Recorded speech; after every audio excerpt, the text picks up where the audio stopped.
Hi, it's Loren Lockman from the Tanglewood Wellness Center in Costa Rica. And I wanted to address something that was brought to my attention yesterday. Someone forwarded me a video, and there was a clip of a video by a well-known raw vegan, or perhaps mostly raw vegan. I don't really know what his stance is, talking about the fact that all raw is not necessarily healthy, and that people who, for whatever reason, fail to stay on a raw food diet beat themselves up, and that's unhealthier than making the occasional poor choice. In fact, he pointed out that, I remember now, he was saying eating the steamed vegetables is likely healthier than the raw vegan cheesecake. And I would have to agree completely. The raw vegan cheesecake, which tends to be very fatty, probably has some compromised ingredients in it, is probably less healthy than steamed vegetables. However, when's the last time someone held a gun to your head and said, if you don't choose between the raw cheesecake and the steamed vegetables, I'm going to blow your brains out. You have to eat one of them, okay? It's called a false dilemma. We don't have to choose from among these things. I think I agree with that statement, that the cheesecake is worse. But I think it's important to understand that staying raw doesn't mean ever eating those foods unless you choose to. I choose to eat those things sometimes. I know it's a compromise. The difference between eating those things for me and eating cooked foods is that I do not find the raw gourmet stuff, which I might have half a dozen times a year, I don't find it addictive. It doesn't make me go back and do it again the next day. Cooked food is highly addictive, okay? It's a lot of people believe that steamed vegetables and brown rice and even bread, perhaps some people would say, maybe these things are perfectly fine. Well, I'm completely clear that they're not. And I've had the privilege of working with thousands of clients over the last 20 plus years who've actually gotten their bodies clean. And what happens in a truly clean body, after fasting 21, 26 days is about average for what our clients do, what happens is they reject those supposedly healthy steamed vegetables. The body reacts to it very differently than it does to all raw food. So there's no question in my mind that all raw is optimal, okay? There's no question. Now, there's no question in my mind that going to bed at 9 o'clock every night is also optimal, okay? Better than going to bed at 10 or 11 or 12. I don't do that. I don't get to bed every night by 9 o'clock or 10 o'clock, but I don't beat myself up because of it. I don't think the problem is, I don't think trying to optimize your diet is a problem. I've heard this reasoning before, that trying to stick to something that's so healthy, you're bound to fail, and therefore you're bound to create all kinds of emotional issues as a result. But that's not true, okay? I mean, it may be that many people do that, but the problem isn't the attempt to eat the healthiest diet. Why would we not want to attempt to do whatever is best for ourselves in every way? Doesn't it make sense? If we love ourselves, don't we want to take the best care of ourselves? What do you guys think? I mean, doesn't that make sense to you? I think the issue is that so many people have such poor self-esteem. So many people have this habit. I mean, they've been brainwashed into believing. We create these stories about ourselves, these very disempowering beliefs when we are 1 or 2 years old. And then we live with them our entire lives. Okay?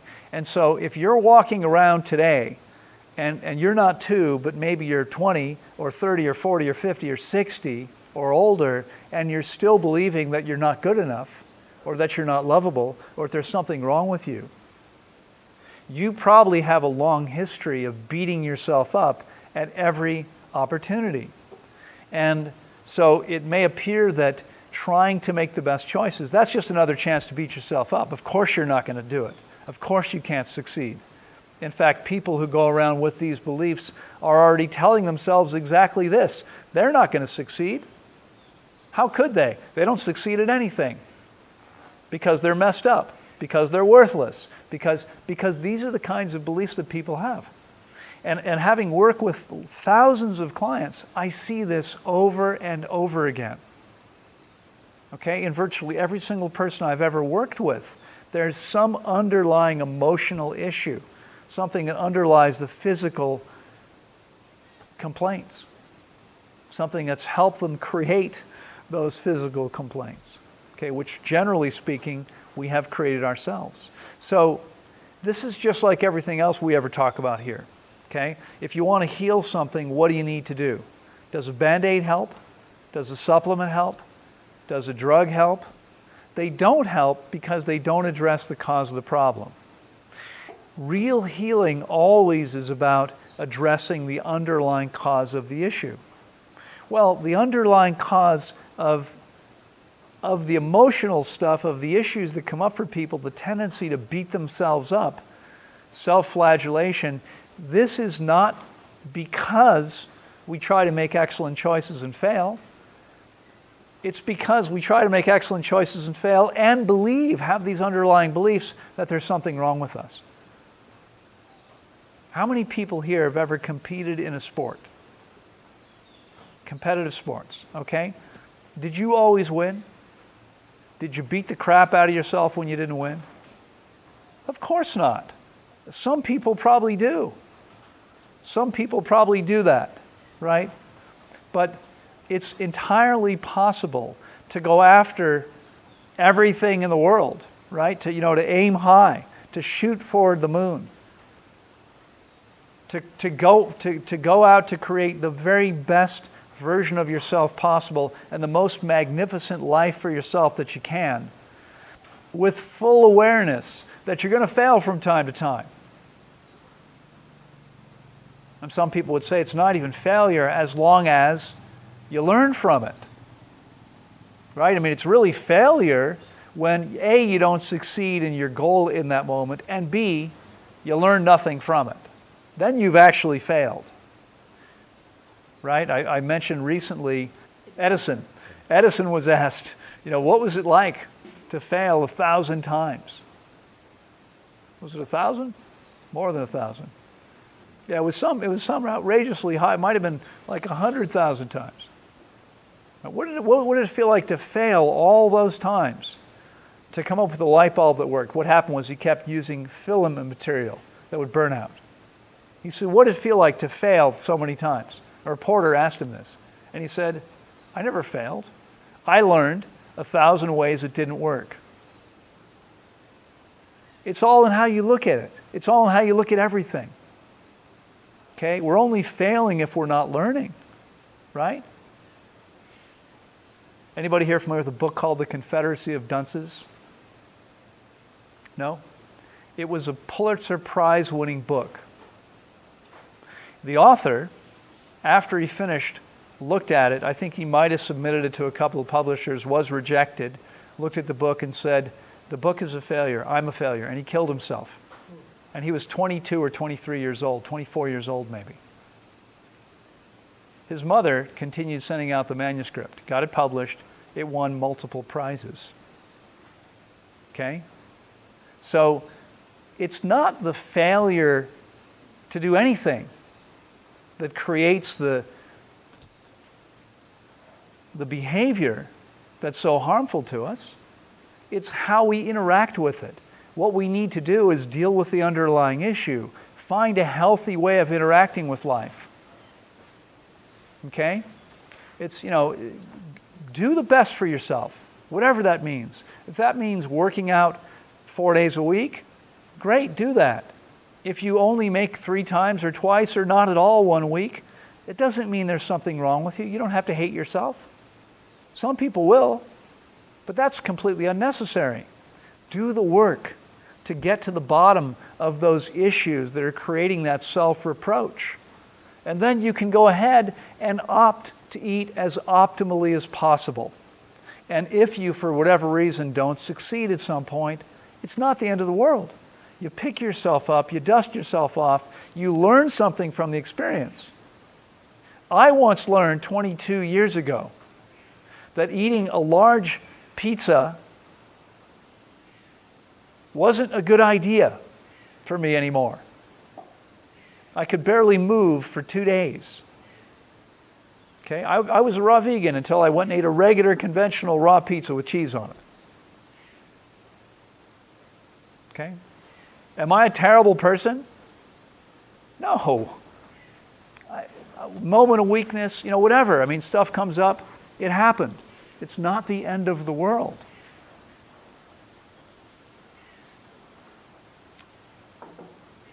Tim in his video said, well, it was Tim Van Orden. Tim said, some people say if they can't get raw food, they'll fast. Yeah, I will. If I'm traveling and there's nothing raw available, I don't need to eat. Everyone here, who's had the shortest fast so far? You've been here now for how many days? I think tomorrow, well, the way we count it, tomorrow, Friday, is actually your 7th day. So today's your 6th. You've been here 5 days anyway. Okay? If you normally eat 3 times a day, you've skipped 15 meals. Okay, so if you're in a situation where you have to skip a meal, is that a big deal? What do you think? Of course not. Every one of you here has learned something. Maybe you never knew this before. Maybe in the past you always thought, I have to eat every meal. But you've all learned. Okay? You skipped 126 meals in a row. Plus a few snacks, I bet. Okay? 140 or 150 feeding opportunities passed up. Could you skip one if there was nothing at the airport? Of course you can. That's, how crazy is that? That's ridiculous to suggest people should skip eating if they can't get raw food. Why? If I put cooked food in my body, I don't feel well. If I skip a meal, I feel perfectly fine. Let me weigh that. It's obvious. Of course I'll skip a meal.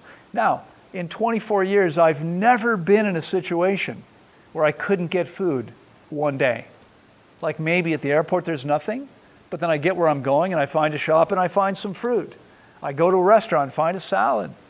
I mean, it's not been hard to eat every single day for 124 years. Whenever I fasted plenty, but whenever I've chosen to eat, I've always been able to find fruit or salad. Always. It's not like I've had to fast once for a month because I couldn't get food. Well, maybe if you go to the moon, you're going to have trouble eating, okay? But here on this planet so far, I've never run into that. Every place I've ever been, I've been able to get something. Maybe not the highest quality, maybe not organic, but something to feed myself. It's been fine. Okay, so it's not so radical as it sounds like, perhaps. I mean, let's be clear. What are we committed to creating for ourselves? It sounded like Tim was suggesting perhaps that anybody who attempts to do the best thing is orthorexic, right? This is a disease. But I think it's a completely healthy endeavor to want to allow ourselves to become as healthy as we can. For me, my opinion, my experience, there is a significant difference between raw and cooked. And so I'm going to continue to stay raw until that stops working for me. Okay? Until it stops working for me, there's no reason for me to change. And the occasional absence of something in that particular moment, what I might have wanted to eat, not a big deal. Okay? It rarely even happens that way. I mean, even at airports, you can usually find something if you try. Okay? So it's really not that much of an issue. I do think he's hit on a really important topic, and that is this way that people have of beating themselves up. A lot of people do this all the time, but that's the issue. Okay? I mean, listen, this is kind of analogous. What he's suggesting, to me, sounds kind of analogous to saying, why don't you just aim for mediocrity? Then you'll never fail, and you'll never have a reason to beat yourself up.